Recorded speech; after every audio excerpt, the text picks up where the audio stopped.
wanna see good news. You don't see on regular TV. From another perspective, something relative to your needs. And we gonna have deep subjects, and we gonna turn the lens.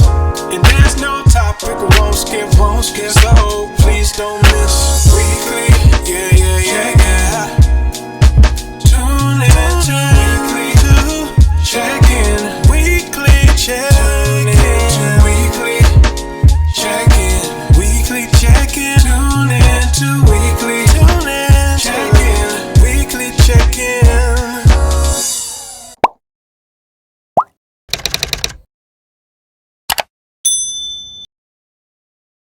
Good morning, good afternoon, good evening, wherever you are in the world. As you can see, I am here with Dame Crawford. I got my workout clothes on. I got my hair to the back, my hair out. I'm ready for this straight up election thugging that we are about to do right now. We are going to get to the nuts and the bolts of the things. So this is actually a two-part weekly check-in. The first part is with Dame Crawford, the homie, who is exceptionally brilliant. And we're going to talk about things that are important. And then the part two is going to be with Dr. Sharice Nelson, who also is going to give her perspective on what's going on in the world. Excuse the background. Like I said, I just ran in. I was like, let's go. So if you see my ironing board in the back, I apologize. I didn't have time to move it. Okay, we in the studio. Hey, it just look like we working. It look like we working. We definitely are working. And so I hope to have you back again election day, so you could, drop some updates in terms of what's going on. So I spoke to my parents in Los Angeles, and they said that in Beverly Hills, Sherman Oaks, and all the by the Grove and all these fancy parts, people are boarding up their stores. Is this true? Yes. There are some people who feel that if Donald Trump loses, there will be an amount of civil unrest because the Trump fans are really on some, if we lose, we are going all out, because I think people don't understand why this race seems to be so important. Like I keep saying, it's so much more about Biden and Trump. It's really about the last ditch effort for white men to keep the amount of control that they have, even with the things that they doing in regards to the courts, the things that they doing in regards to like the power grabs from the Republicans. All of this is not about America. It's not about expediency of the law. It's literally about holding on to that power before they actually become the minority in this country, because all the minorities together combined are about to be the majority. Right. If honestly, if all of those fair-skinned Latinos come out the closet, we would be the majority and say that they absolutely.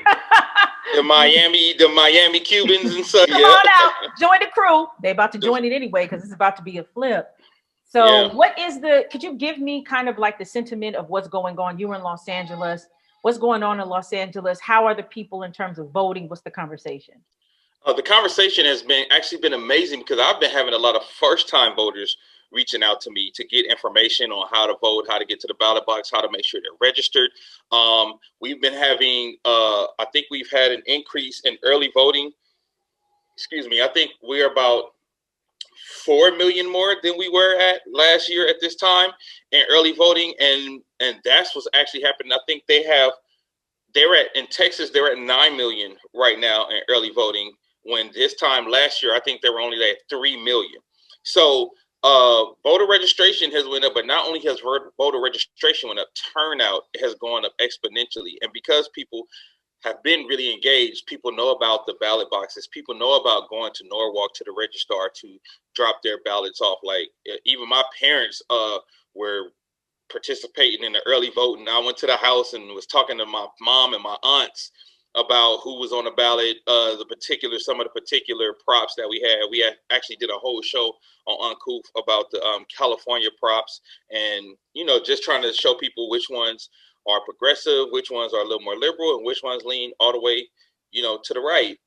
So I think Cali is usually, it's a Democratic state anyway, but I think symbolically, I have seen a lot more younger Black people engaged in a way that I have not seen them engaged up until this point. Yeah, that's very encouraging. Who would have thought a racist old ass white man would activate so many people? But thank I tell you. I tell people I'm kind of glad because I feel like even after Trump is gone, I don't think we're ever going back. Right? I don't think we're ever going back to being asleep. I don't think we're ever going back to being okay with the status quo. I don't think you can go back once you get in. You know as well as I do. Once you kind of get engaged in the process, it's hard to go back to sleepwalking. You kind of just can't. So I Right. feel I like a mean, lot of us. right, right. No, I mean, I think that's a really good point. I think also this is another thing that I've been emphasizing is voting is the simplest thing that you can do for real. The real work comes after whomever's elected, because that's the There it thing. is. Win, lose, or draw, bad, good, or ugly, whatever it is, the pressure must remain. I, Period. I think, okay, I think the biggest mistake when Obama won was people thought that when Obama was in office, he automatically was going to take care of black folk. Everybody, everything was going to be okay. And so, at the end of his tenure, black people collectively were worse off in a lot of ways than they were prior to. So this is really encouraging to hear, and also to have like these political education classes that we so sorely need now, so we can understand how we vote and move. So you were talking about California propositions. Can Yes. you tell me? So this weekly check-in is designed to talk about the legislature, the elections that you feel are critical and that we need to have our eye on. So I am the ear. I'm going to be asking you questions. Let it go. I'm ready. Okay. So we have some big propositions on the ballot. Mhm. Um, I want to pull up a couple of them just so I don't fumble over them. Right. That's So no we problem. have so we have 12 ballot measures that were certified to appear on the ballot for this election. Proposition 13, that is the one about bonds. Issues 15 billion in bonds for school and college facilities. We kind of want that. We need Right. to, especially right now in the middle of a pandemic. We need to float that money another way. Another important one is Well, let's Proposition 15. well let's Proposition stop right 15. let's stop right there. Okay. So I just had a whole conversation with educators a couple of weeks ago. One of the things that we're talking about is post pandemic education is going to look a lot different. Prior to, there's going to be much more emphasis on technology. Yes. There's going to be smaller classrooms. And also, some years ago, there was actually a bond. There's always been bonds for schools, but there was an investigative report by a brother by the name of Corey Johnson, who talked about how the bonds that were supposed to actually go to outfit schools for earthquakes, not one dime went to it. So this is really Right. good that the bond is up. Now we have to figure out how do we keep the pressure and know if the money is actually going to where it needs to go. Right. Absolutely, and that's going to be a big deal because, like you said, these bonds are going to have someone holding people accountable. Because if you're talking about 15 billion that goes to college and facilities, that does mean we have to look at the way infrastructure is going to change because it's going to totally be different, and you have to look at how that money is going to be spent. Because when I worked in the education system, we had one of these years where we got those bonds like that, and they were supposed to give all the schools iPads. I was working at a charter school at the time, and they gave us iPads, but by the time they distributed the iPads to the kids, they were out of date. You know what I mean? So it was like a ton of wasted money, and Mm, that mm, mm. could have went to something else that was actually useful because we had all this money sitting in two big bins, and they couldn't give it out until a certain amount of time just because the structure of it wasn't taken care of prior to. They didn't have a check-in system, kind of like the library where you check a book in, check it out. Like they didn't have their system set up, so they just got all these iPads. By the time they had the system set up, everything was out of date. So we got to make sure that we do have oversight to make sure that certain things like that, don't happen and don't occur. Proposition 16 is an interesting one. Okay. Proposition 16 is affirmative action. All right. It repeals Proposition 209 from 1996 that says states cannot discriminate or grant preferential treatment based on sex, color, ethnicity, national origin, and public education or contracting. So for that one, we want a yes. We want to Right. bring back affirmative action. Okay. to California, because we know they're not going to do right if you leave it up to them on their own. When I tell people, I'm from Los Angeles and everything, and we have this conversation, I also have to preface it with the statistic that Black people are only 6 to 7% of the city of Los Angeles. People be like, dang, that low. I said, yes, that low. And when affirmative action, and this is in other states too, when affirmative action was removed as a protection in terms of, not having as much discrimination and ensuring that those who were hired represented the population, a lot of Black people who prior to were heavily segregated or left out of the hiring pool had the opportunity to actually enfranchise themselves. When that was removed, you have an like the bomb dropped out. Immediately the bomb dropped out. And the thing is that it wasn't just Black people, because what happens is that it is a trickle down effect, right? Right. So that's good. So it's a yes on that. It's a yes on Prop. Yes, it's a yes on that one. And that's Prop 16. And now we're going to look at Prop 17 really quickly, which restores the right to vote to people convicted of felonies that are on parole. Yay. Yeah. Oh, okay. yes, absolutely. So Proposition 17, we, especially as Black people in California, you absolutely want to vote yes on this. And I mean, more than anything, because I think if someone has paid their debt to society, they should have their rights back after they're on parole and after, felony or not. I don't think you should not be able to have a say in your life for the rest of your life because of a mistake or because you committed a crime. And also know that the social justice system is hella racist, and a lot of people get sentenced harsher that are Black and of color. There's a disproportionate amount of Black men incarcerated, as well as California is probably top 3 in terms of how many people are in the prison system. And there was a huge thing with the damn school to prison pipeline, which kind of starts out of Cali. Maybe, New York had something, but I don't know how many people I either went to school with, or when I taught high school, went to CYA, which is California Youth Authority. Yeah, and a lot of those people, just so people can understand too, a lot of those people took deals that came with the felony just to make sure, because they couldn't afford a lawyer to go to trial, couldn't afford bail to get out of jail. So they say, look, you're looking at 25 years, but if you take this felony and this plea deal, you only do 2 years. So of course, 2 years in a felony looks better, even if you didn't do it. And you feel like there's no hope, because I've seen this story a few times myself. I talked to a couple of officers, like one officer, ex-officer I know, he said he went to a family and was like, your son didn't do this. You need to get him help. But they were like, they didn't know the law themselves. So he took a felony. You know what I mean? Like, so since he took a felony, his whole life changed, right? For something that he actually didn't do. So I'm not saying that's every single time, but there's enough times that has happened to young Black males and women in California that this should be adjusted and this should be amended. And then you tag on the gang era, where all of these those gang enhancements. Enhancements. That even like if you were quote unquote affiliated with a gang and you somehow got a warrant or got arrested, then that was tacked on. I know a lawyer right now who told me how he and his relatives would go to the Just Say No program, which was a program that comes out of the Reagan, anti-drug era. The DARE program. Yes, exactly. And so these were programs that were supposed to keep children out of drugs. Out of gangs, keep them away from drugs.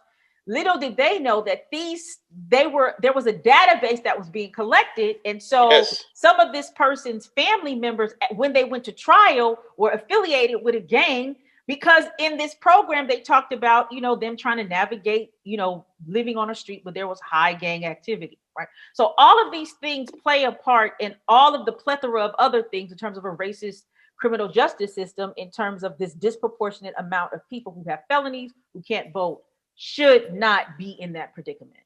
Absolutely. So we definitely want to make sure we say yes on Proposition 17, because we want to restore that vote. And next, this is an interesting one, and you tell me what you think. Proposition 18 allows 17-year-olds who will be 18 at the time of the next general election to vote in primaries and special elections. Read that one more time. It allows 17-year-olds who will be 18 by the time the general election comes to vote in the primaries and special elections.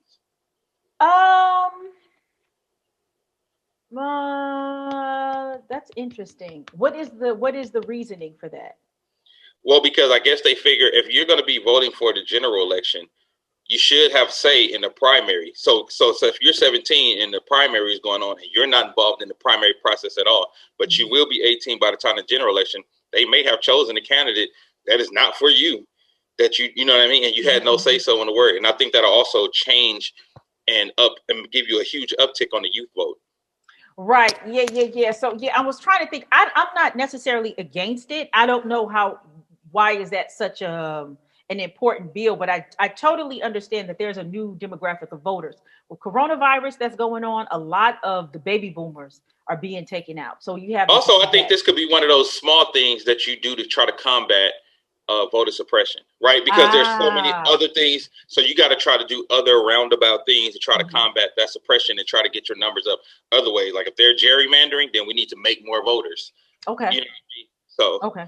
That's really interesting. I see how that plays out. I mean, I'm totally for, getting the youth to be politically enfranchised. We shall see. I'm not against it. I would vote for it. I wouldn't have any problem with it personally. Okay, so the next one, let's go to an important one. We're gonna go to Proposition 20, which is law enforcement, and it makes changes. Okay. I don't even know what the proposition is. I'm sorry. Right.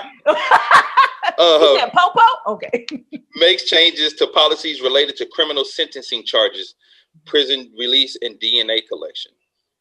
So this is supposed to be a proposition of oversight. But I always feel like these are tricky. Right. I feel like these are tricky. So a yes vote supports this initiative to add crimes to the list of violent felonies for which early parole is restricted, and recategorizes certain types of theft and fraud crimes as wobblers, so they can be chargeable as misdemeanors or felonies, and require DNA collection for certain misdemeanors. I disagree.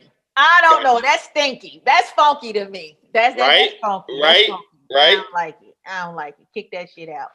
There it is. But that's why it's important to kind of go through these, because they can read one way like, oh, this is good for you. And then when you get into the nuts and bolts of it, you like, oh, they trying to throw the twist on you, real slick like. Right. Why does a infraction in terms of running a red light, why do you have to collect my DNA sample for that? Exactly. Get out of here.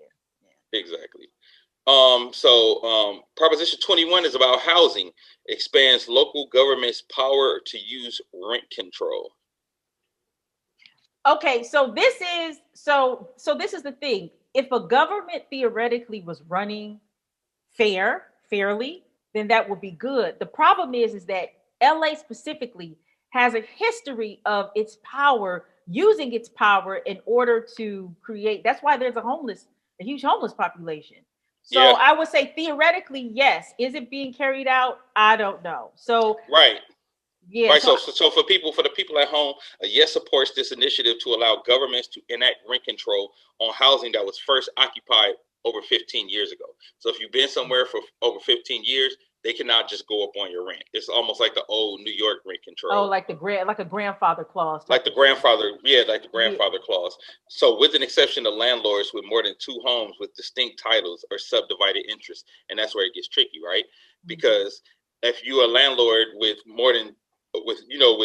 owns more than 2 homes, that means that could be for the big guys, right? Yes. The big real estate dudes who had condos and all of that. So again, there's wiggle room in that, but I would say yes to me, because they get out of control with raising the rent by where those stadiums are being built, whenever a train is coming through. And the crazy thing is, we own a property. We actually benefit from but I just think it can get a little exploitive. Yeah, in the bigger scheme of things, for those of you who are listening, Mayor, what's his name? Garcetti. Is it Eric? Because there's a father and son, straight mafioso types. Yeah, But yeah. the current mayor, Eric Garcetti, is it? Because it's a. I just want to make sure I'm saying, because sometimes I say the father and I really mean the son, who's the current mayor, had this whole initiative called Build Baby Build, and that Uh-huh. was to tear down all of these older housing and replace it with these play work. What do you call these live spaces and these high Yeah, rises?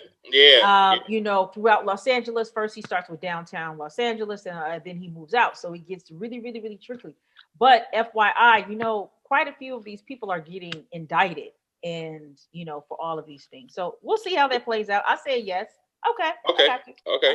All right. And the next is we're gonna go to a huge one out here in California, which is Proposition 22, which is the app-based gig tax business Oh my God. proposition for independent contractors if you drive Uber. So a yes supports the initiative to define app-based transportation and ride shares and delivery services as independent contractors and adopt labor and wage policies specific to app-based drivers and companies. A no opposes this initiative, meaning that Assembly Bill 5 could be used to decide whether app-based drivers are employees or independent contractors. Yeah, we're gonna do a yes on that. I think we should protect. Yes, protects the gig workers, right? If Yes, I'm. protects the gigs workers, but also, so this is where it gets tricky. And I know they changed it because Mhm. they have musicians on this ballot. So they were trying to make us be employers at every place we played, So which what? means What we does would have that been mean? Yeah. cut from a lot of places that we played, right? Because we couldn't Ah. be listed as independent contractors. So if you play there more than 2 times, they have to give us benefits and they have to give us, Oh, got you. So how are they yeah. going to do that? Because I know for me, it feels like they were specifically talking about Uber, Lyft, and these Amazon drivers.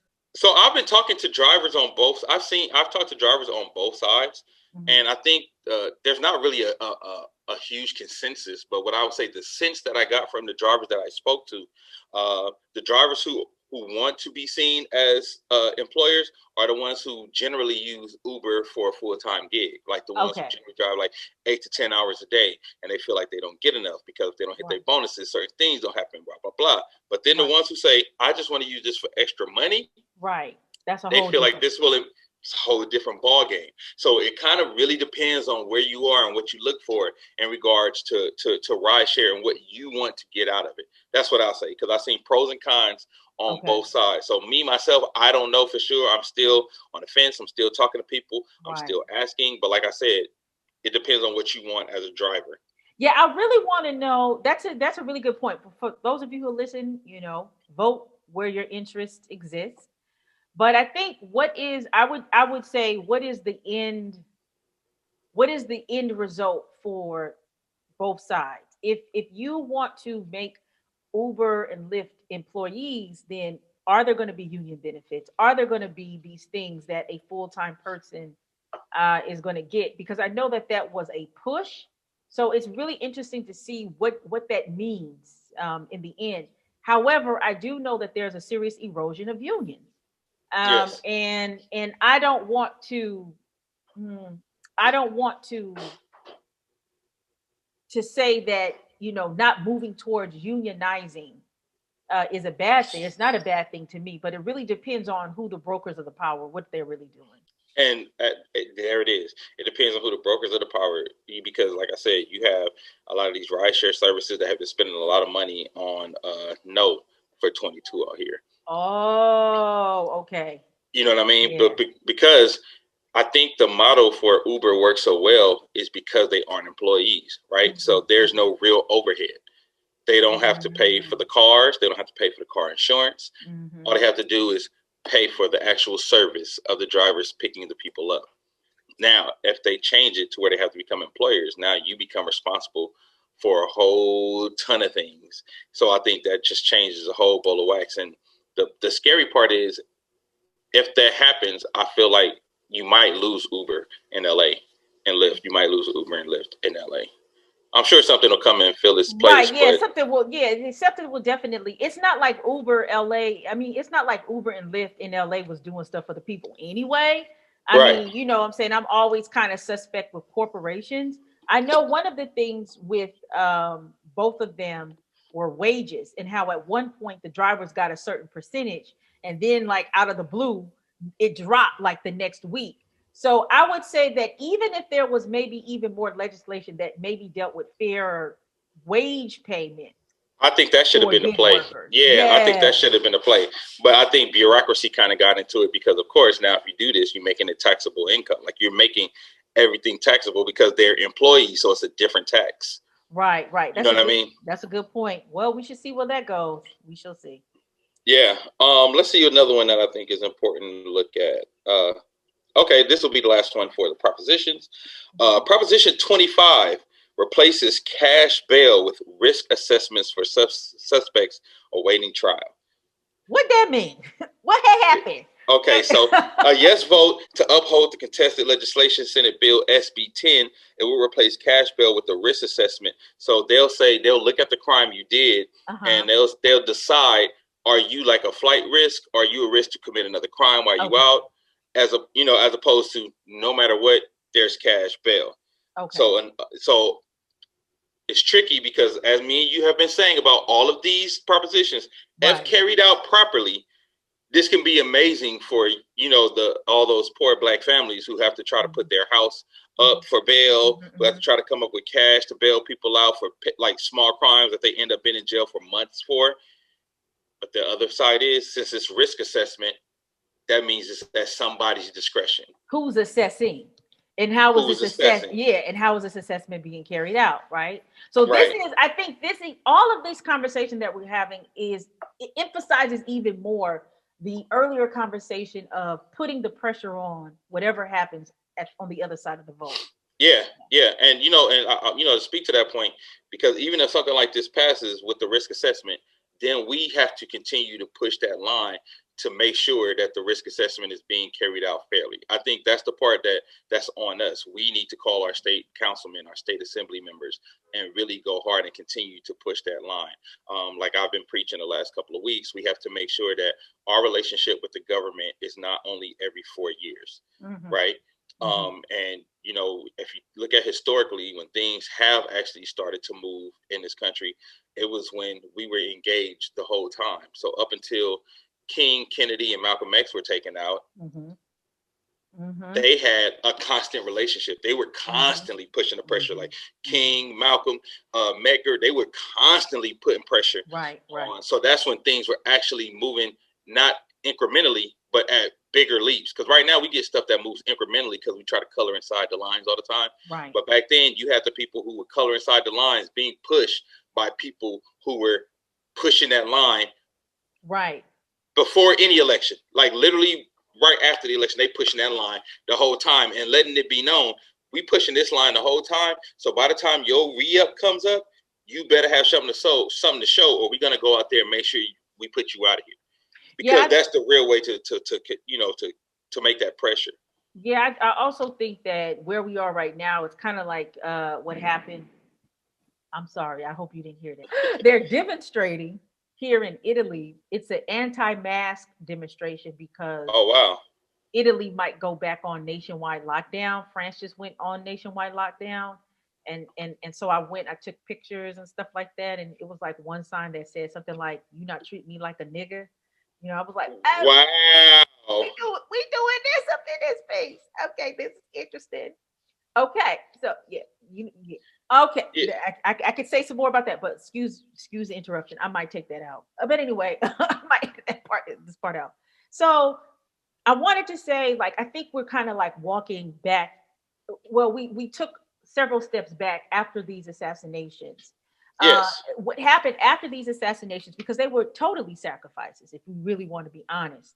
And so after this, there was supposed to be in place these political brokers who pushed more of what a Black agenda would be. What we now know is that they were put in office, and a lot of them were puppets, or if they got a little money, a little change, they would be good. And so a lot of that power that we once had, it dissipated.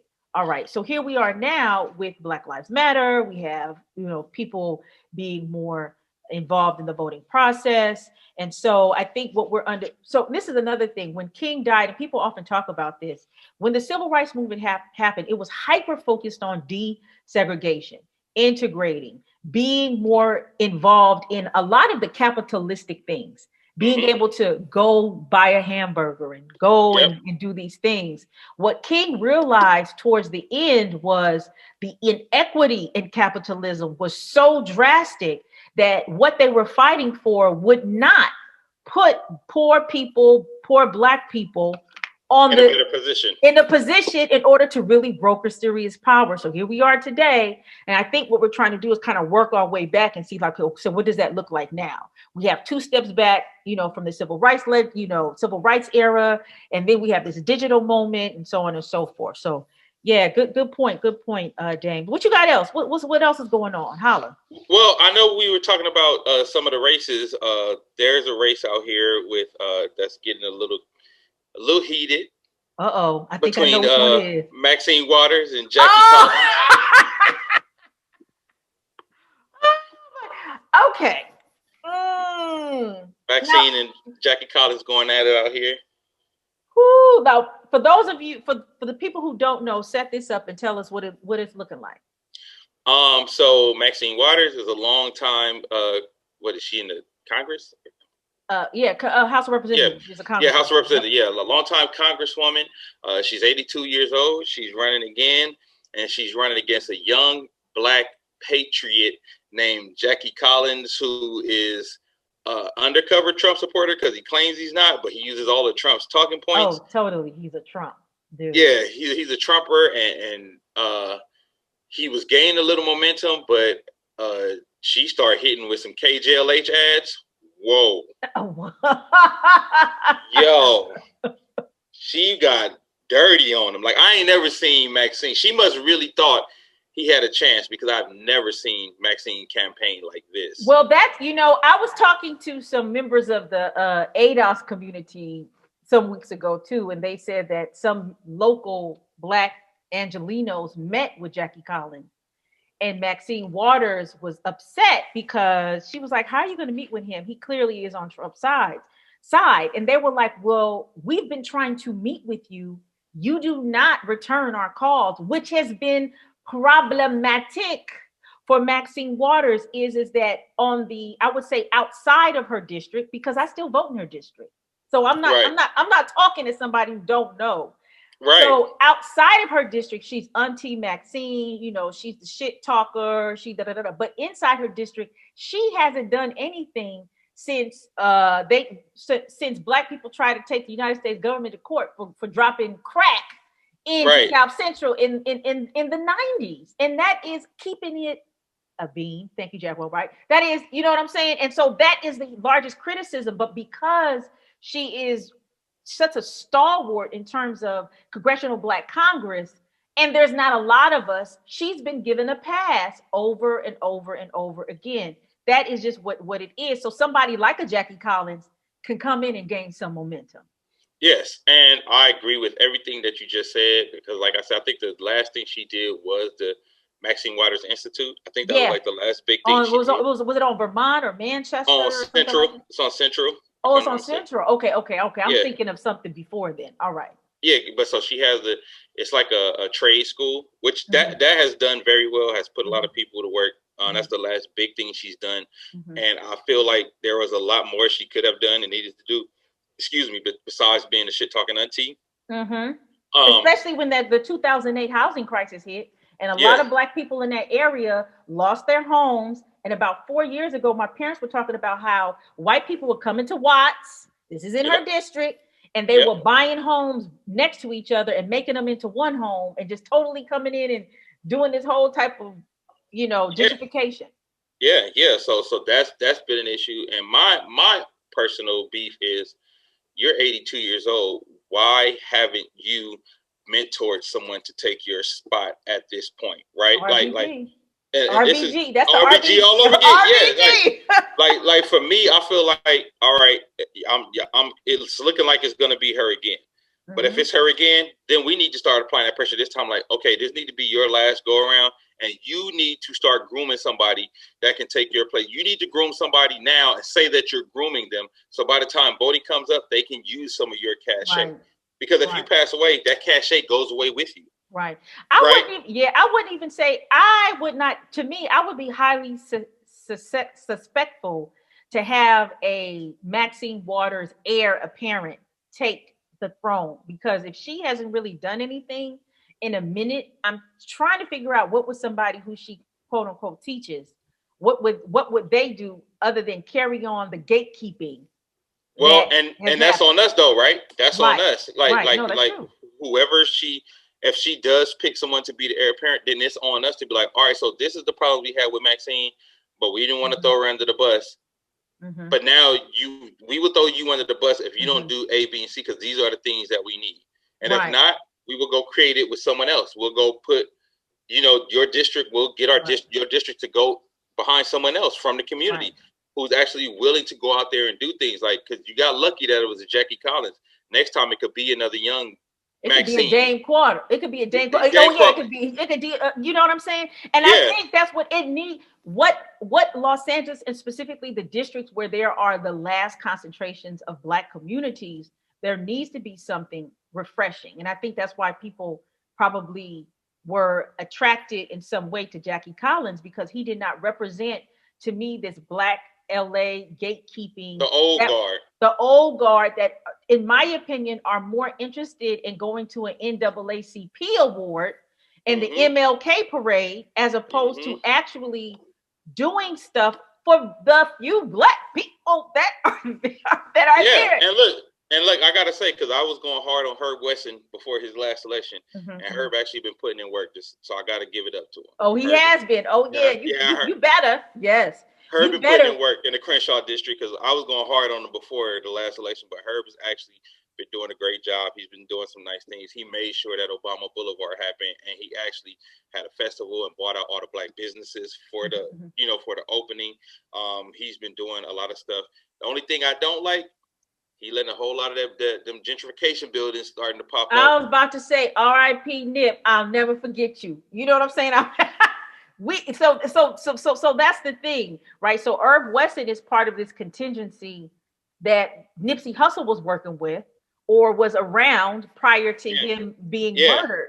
And so what happened is that what I've been seeing and I've been tracking is these area that Nipsey Hussle was really hyper focused on trying to have more of a local Black ownership and presence is quickly dwindling. So Obama Boulevard is great. A festival is cool. But if we're talking about, if you want to see your daughters, my nieces and nephews have some stake in the city, then there's got to be more substantial things. And this is across the board, but at least Herb Wesson is doing something. But he old too. How old is Herb? Ain't he around the same age? Yeah. This is ridiculous. Herb been around for a cool minute. This is absolutely ridiculous. Okay. Yeah. All right. Yeah. And I don't know if you guys are looking at national Senate races, but a race to keep your eye on is Lindsey Graham and Jaime Harrison. Yes. South Carolina. Tell me. I swear it's about 30 Black women in the spirit world doing some voodoo right now. Go ahead. Because ain't no way I thought you would have a race that close in either of the Carolinas. Yeah. Right? But you in South Carolina, let me tell you something. He's a sharp guy. Jaime Harrison is a sharp guy. He's been raising a lot of money, but he's been, more than anything, handing Lindsey Graham his ass in every debate that they have had. He's been like, he's one of those. He's gonna be one of those great orators. Like he reminds me a lot of Andrew Gilliam before the scandal. How you doing? Yes. Andrew before the scandal. Andrew was excellent in the debates. He was giving it. Was it to not him? DeSantis? No, DeSantos. Yeah, DeSantos. Yeah, DeSantos. Yeah. Well, honestly, I think I've been watching him. He's been on Bakari Seller's show recently. He's kind of creeping back around the space. I think we're going to see him back. Not, he ain't gonna make it. He ain't gonna make it. because word on the curb, there's a lot of, let me say, residuals around what happened. Oh, So absolutely. by him being, quote unquote, creeping back means he's brokered a lot of backdoor deals. What that looks like, I don't know. I'm just saying, there's a whole bunch of shit that went on the hill. Yeah, You know a what I'm whole saying? bunch, A a whole bunch, whole, a whole bunch. a whole bunch. Okay. So I said all that to say there's about 10 Senate races where seats can flip, and like 8 of them are Ooh. flipping from Republican to Democrat. Only about 2 are flipping the other way. So that means there's a change in tide coming, and if that's the change in tide that's coming, and if we as Black people are going to continue to support the Democrats while we're seeing this change in tide coming, we need to start mobilizing, and we need to start pressing that issue in all these different states with all our legislators. Good point. I know you got to go very shortly. I thank you for carving out this time for me in this crazy day. That's a really good point. If in let's say the planets align and we have a Democratic House, we have a Democratic Senate, and we have a Democratic president. First 100 days, what do you think we should be pushing for that immediately should happen? Immediately, we should be pushing for the George Floyd bill. Okay. To be passed, which is a huge police reform bill that's sitting up there right now on the Hill, and I think we should be pushing. There's a piece of the Biden plan. There's a piece of the Biden plan, the black for Black small business loans. I think that should be the second, and then the third should be fully funding the HBCUs in their facilities. I think those are first 3, the first 100 days. If we can get 2 out of the 3 of those, I would feel like we're making some progress, because those are things that will touch us specifically, and not just specifically right now, but specifically and also in the long run, right? Because if they're putting money into our education, putting money into our economics, and putting money into our social justice, that can create some real change. Okay, that's good to know. So that is part of the first 100 days. I would love to begin to craft this out more with you to see what it looks like, because like we said in the beginning, win, lose, or draw, wherever we are, we still have to we got to apply pressure, because if Trump, because then we that's have to have a say on the plan. other exactly. Yeah, we got to have a contingency plan. If Trump wins, we can't all be getting ostracized like Cube for going in and trying to apply pressure. We have to try to figure out how to apply pressure and not look like we're being used for a photo op. That's the thing, right? Like, we have to figure out how to really apply pressure to that administration and not be used, because that's what happens a lot. We saw it happen with Steve Harvey. We saw it happen yesterday with Lil Wayne. We saw it happen with Ice Cube, even though that wasn't his aim, right? I know what Ice Cube was trying to do, but I also know what they were trying to do and what they are trying to do. So we have to have a contingency plan, because no matter what, we're going to be Black no matter who the next president is. So we have to figure out a way to apply pressure no matter who's in office. And like you said, even if that means locally applying pressure to make sure we get some things done economically, some things done on the social justice front. They got a California bill out here pushing through about reparations, which could be, if California does it first, that could be a start of a national conversation and a bill like that on a national level. So these are the things that we have to do. We have to continue to push that line. And we have to have our suit and tie contingency, like you were talking about, but we also need our radicals. We need our radicals to be out here to push that line. We need both. We need all of us. We just need to figure out how to unify, because I know we have different ideas a lot of time, and because we get so idyllic, we don't see the big picture that we all trying to get to the same destination. We just got different ways of getting there. So it's not about just winning my way. It should just be about winning. And that's what we need to work on. That's what we need to figure out. And I also think that people need to be okay that people have a difference of opinion and people vote differently. And having a different vote does not equate to being the enemy. I think we're largely the only kind of group that really bangs hard on each other like that in these public spaces. Well, I will say, honestly, this is the first time it's been like that with because, like, I never felt like if you voted for Bush, you hated Black people. If you were a Black person, I didn't feel like you had self-hate if you voted for Bush. Right. So I will say this is an anomaly in itself, right? Because you feel like, at the least, if you support Trump, you're at least okay with racism. Like that's the baseline, and I think that's why you have this like, oh, you fucking with Trump, and then it goes 0 to 100. Because I was having a conversation with a Hispanic cat the other day, who was trying to explain to me like why he supports Trump, and then didn't understand why I said, well, you have some racist views. He like, I'm not racist, but in the same breath, you were saying, I think the police need more. Like I think the police need more support in regards to people hurting them. I'm like, you think people hurt police is the issue? But to me, I know you're saying that as a cover to say, I'm not fucking with this Black Lives Matter shit. Right. You know what I mean? I like, so, and then he gonna say, well, I haven't experienced that at the hands of the police, so I can't say I think police are out here being racist. I'm like, that's why I'm telling you it's a racist statement, because you are literally saying, because I have not experienced it, the experience of all the black men around me and all the black men that I claim are my friends doesn't matter, because I don't see it and I don't experience it. Right.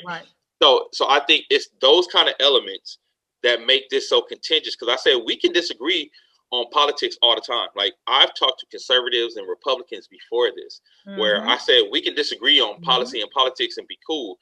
But now we at a place where you're disagreeing on my humanity. And that's not something we can agree to disagree on. Like, you can't agree to disagree that, well, I rock with Trump because he does this and that for my taxes. So I'm saying, like, so you look at things on such an individualistic terms that you are okay with what's happening to us out there. Right. And I think that's why it's so contentious right now. Okay, that's definitely something for me, to chew on. I think I've just become so, I don't know if the word is disenchanted, but I've seen people who would straight up in the public space, rub a black baby, go to service, eat some barbecue, do the cha-cha slide, and be hella racist. So for me, a vote doesn't necessarily equate a certain mind frame, or at the very least, it doesn't mean that person can't shift. Can't shift their thought, or because I've been telling people, Biden don't mean that they're riding for you. You know what I'm saying? But I think I've been telling people, I said, the thing is, we got to get into, as black people, as Democrats, we got to stop being such emotional voters. We got to stop trying to be connected to these people. We need to start being connected to policy. We need to start voting for policy over people. Because like at this point, if I just put Biden's policies up against Trump's policies, even if I don't agree with either one of them, I ain't rocking with either one of them as people. His policy is more to my personal interest at this point. And then we have to stop being so individualistic about when we vote our interest. Because when I vote our interest, I vote my interest plus black people's interest. Right. Then you got rich black dudes who like, I'm voting my interest, which is a tax break with Trump. So regardless of, because the racism and all that shit ain't gonna touch them the same way it's gonna touch us down here. You know what I mean? So I've been trying to preach that to people too. Because like, if you feel like Trump's policies are for you, vote that way. But I don't want you to vote for his personality, because so many black men are enamored by Trump's personality that they're voting for the personality. Yeah, that was with the first election. But this is the thing is that Trump has been a figurehead in the hip hop community, and has just been a figure in masculinity, in American pop culture, period. When all of this started, even when Clinton lost against Trump, and people were trying to figure it out, and black people somehow became the shit stain, the blame that got Hillary that did not get Hillary elected. It should have been white women. And I was like, what? How about, let's just talk about white people? How about that? Just white women and men. But I expected white men to vote for Trump. I expected that. But they predominantly voted for Trump. So, take that smoke and that, you say, take that energy somewhere else. So I have a fundamental issue with people placing blame and responsibility on a group of people who have been fighting to have some type of brokering power legitimately. We don't even have no goddamn power, but then you're going to talk about and turn around and be like, the vote, you know what I'm saying, or the lack thereof is up to us. But there's something there's some kind of slave I don't know, Stockholm. I feel what you're saying. Yeah, type of I feel stuff what you're going on saying. in Yeah, there. You know what I'm saying? 100%. It's like you're not good enough to hold power, but you're good enough to give your power to us, so then we could do something better with it. Yeah. No. Yeah. But and I tell people too, I said, so as we are participating in the system that we know is flawed, as we are participating in the system that we know has flawed candidates, now my thing is, okay, cool.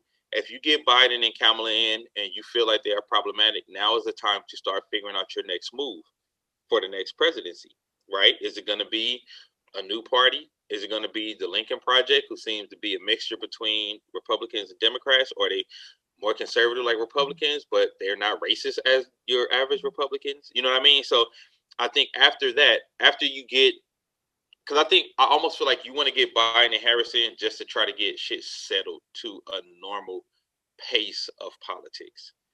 If we could get it settled to a normal pace of politics, then we can go into real work mode. Because it's hard to go into work mode where you feel like Trump is literally out here making things dangerous for us. You know, when he's telling the Proud Boys to stand back and stand by, where he's telling people it's good people on both sides when it comes to, you know, Nazis in Charlottesville. Those things like that, it's a different kind of danger. And again, that's not our regular political landscape. Even though those racists are still there, those racists have never been emboldened like this in recent history. They have never been emboldened like this in our lifetime. So they are being emboldened right now to act out and behave this way, which is why, you know, to your earlier point, they are boarding shit up in case of, think about it. They board shit up in Beverly Hills. What that mean? It's going to be the motherfuckers in Beverly Hills that's mad. Right.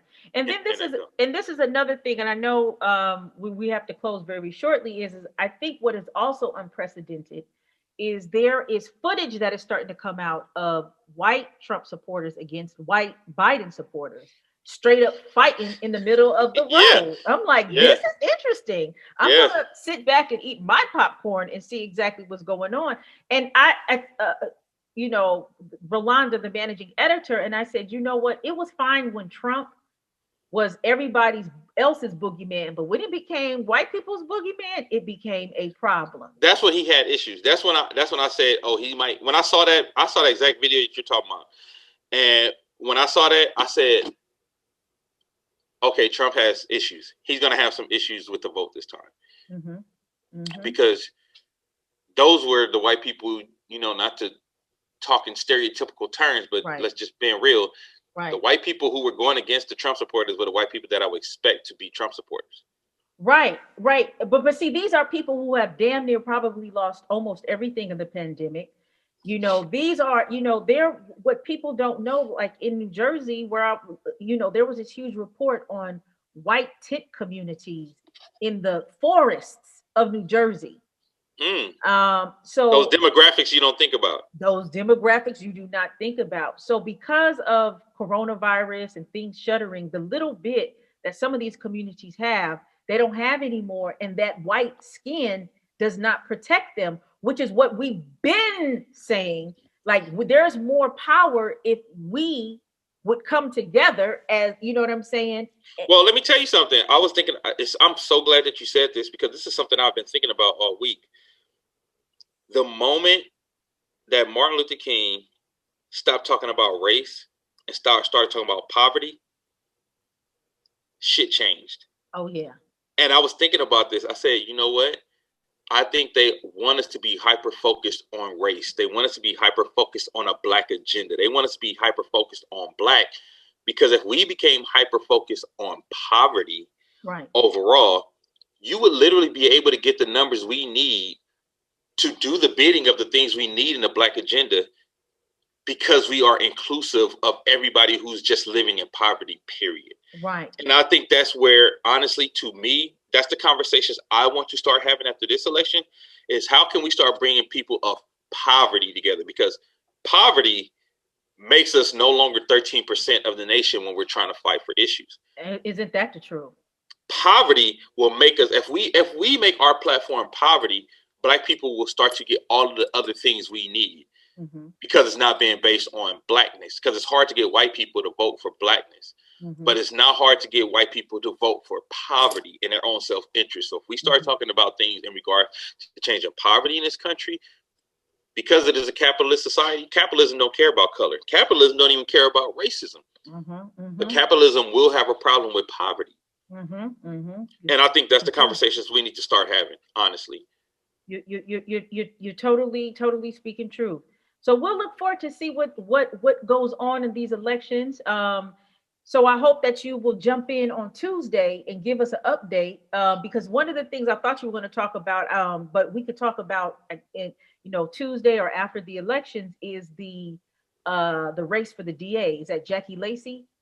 Oh, let's talk about that before I go. That's okay. Let's take a couple minutes. Let's talk about that before I go. Okay. All right. So you have Jackie Lacey versus Gascon or Gascon. So Jackie Lacey is being backed out here really tough by the police. And that gives me pause. And Black Lives Matter don't fool with her. And I'm not talking about just the organization. I'm talking about the sentiment of the movement out here, right? Gascon has been meeting with community leaders. I'm talking about he's been boots to the ground. I've seen him at dinner. I've seen him at dinners with people that I actually know and people that I actually trust who've been like, hey, yo, he's on to something. And I've been looking at some of the funny thing is, looking at the legislation that he's been behind, the legislation he's been pushing, the police hate him for it. So that tells you a lot of what you need to know.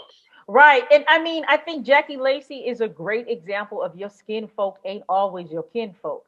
Yeah. And, I would say, like, our parents' generation grew up in a time where that Issa Rae saying, I'm rooting for everybody that's Black applied. Yeah.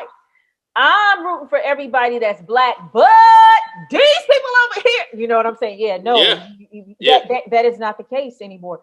And that's exactly what it is. It's always been the case, but I would say even more so now. And I think Jackie Lacey is an excellent example. Well, yes, because you get people like Jackie Lacey who become what they call the exceptional Negro.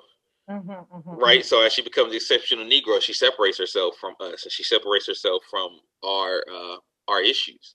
Well, I think also part of the right, and I think also part of the exceptional Negro is that the reasons why she does that is order to maintain her favor and status, with the establishment, even at the detriment even of her physical self, because a lot of these, in all of these protests, the things that were coming up is like a lot of these Black cops were saying, they were pepper spraying Black Lives Matter movement, Black Lives Matter protesters in the day and getting their ass beat the next week by white officers. It was like, hey, I'm one of you.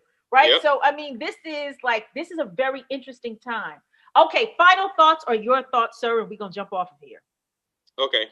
My final thoughts: vote policy, not people.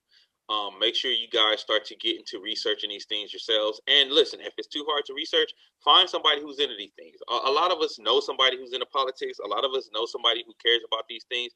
Don't be ashamed and don't be afraid to ask, because that's been one of the biggest things I got is people like, I'm going to ask you a dumb question. Like they really feel timid and really feel afraid to come ask me, like, you always into this, this, and I don't know it, so I'm scared to ask. Don't be scared to ask. Ask your people, ask your folks, because if they truly want to help and if they truly are about, helping people, they will tell you. They won't make you feel bad about it. Some people will, because, you got those elitist assholes that feel like because they know shit, and they don't want to share that information. But for the most part, find somebody in your family like me. Find somebody in your family like Kaya, who is always going about the work and doing it, and talk to them about it, and just start to immerse yourself a little more, because it's little by little. As you get a little more information, it's like a crumb, and it'll draw you to the next thing, and it'll continue to draw you to the next thing. So vote policy, not people. Start to research these things for yourself, and vote for your interests and vote for your people's interests is very important. Those are my final thoughts. Wow. I mean, I was sitting here listening to you. Who would have thought that 20 years ago you were in a band working your way through the entertainment circuit, and I was an entertainment journalist, working I know, that's my crazy, way. Right? Isn't that crazy? And we were so crazy. This is evolution is a wonderful thing. I always think that artists, academics, and activists have been have traded off these positions in their past lives. So it's such an honor to see you grow. I look forward to talking to you next week. This is Dame Crawford of Uncouth Radio. Check out Uncouth Radio. That's UNCOUTH, where they do everything from politics and entertainment to the ratchety. Absolutely. on Facebook. Check him out. Thank you, bro. Thank you, Calif.